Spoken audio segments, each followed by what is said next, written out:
রাজ্যে ঋণের পরিমাণ 7 লক্ষ কোটি, মিথ্যাচার উড়িয়ে সঠিক তথ্য দিলেন মুখ্যমন্ত্রী। বাম আমলের তুলনায় কয়েক গুণ বেড়ে গিয়েছেন রাজ্যের ঋণের পরিমাণ। দেনার দায়ে ডুবে গিয়েছেন বাংলার তৃণমূল সরকার। সোশ্যাল মিডিয়ায় এই ধরনের প্রচার নিত্য নৈমিত্তিক। এমনকি বিরোধী দলনেতা শুভেন্দু অধিকারীও একাধিকবার অভিযোগ করেছেন রাজ্যের দেনার পরিমাণ নাকি বেড়ে 7 লক্ষ কোটি টাকা হয়ে গিয়েছেন। দান ধ্যান খেলাধুলার পেছনে খরচ করতে গিয়ে রাজ্যের ভাড়া প্রায় শূন্য। সেই মিথ্যাচার এবার ফাঁস করে সঠিক তথ্য দিলেন মুখ্যমন্ত্রী মমতা বন্দ্যোপাধ্যায়। বুধবার নবান্নের মুখ্য সচিব হরিকৃষ্ণ ত্রিবেদীকে পাশে নিয়ে মুখ্যমন্ত্রী সাংবাদিক সম্মেলন করে দাবি করলেন, রাজ্যে 7 লক্ষ কোটি টাকা ঋণ হয়ে গিয়েছেন এই তথ্য ঠিক নয়। আমাদের বাম আমলের ঋণের বোঝা বইতে হচ্ছে। নিয়ম অনুযায়ী কোনো রাজ্য পুরনো ঋণ নিয়ে থাকলে সেই ঋণের পরিমাণ বাড়তে থাকে, যার ফলে পুরনো ঋণগুলি ঋণের পরিমাণ এমনিতেই বেশি হয়।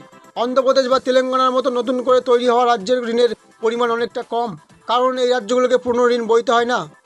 ঋণের পরিমাণ নিয়ে মুখ্য সচিবের ব্যাখ্যা, কোনো রাজ্য কতটা দেনার দায়ে ডুবে রয়েছে সেটা ঋণের পরিমাণ দেখে নির্ধারণ করা যায় না। সেটা নির্ধারণ করতে হয় রাজ্যের মোট জিডিপি ও ঋণের অনুপাতের উপর। মুখ্য সচিব জানান, 2011 সালে রাজ্যের ঋণের পরিমাণ ছিল 2 লক্ষ কোটি টাকা, কিন্তু সে সময় রাজ্যের ঋণের সঙ্গে জিডিপির অনুপাত ছিল 40%। সেখানে বর্তমানে রাজ্যের ঋণের পরিমাণ 5.86 লক্ষ কোটি টাকা হলেও সেই তুলনায় জিডিপির পরিমাণ অনেকটা বেড়েছে, যার ফলে ঋণ ও জিডিপির অনুপাত কমে হয়েছে 33%। করোনার মতো মহামারীর পরেও এই অনুপাত কমানো অভাবনীয়।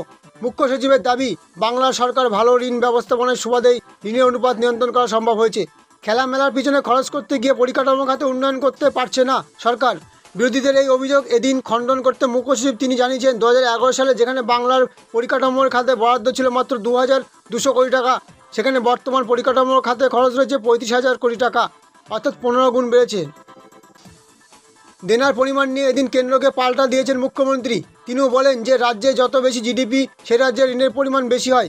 হাই জিডিপি রাজ্যের ঋণ বেশি হয়। এই মুহূর্তে কেন্দ্রের ঋণের পরিমাণ 150 লক্ষ কোটি টাকা। মমতার প্রশ্ন, কেন্দ্রও তো প্রচুর ঋণ নিয়েছে, সেটা তো বলা যায় না রাজ্যের কত ঋণ বলা হয়েছে কেন? রাজ্যের কত ঋণ বলা হলেও কেন্দ্রের ঋণের কথা বলা হয় না কেন?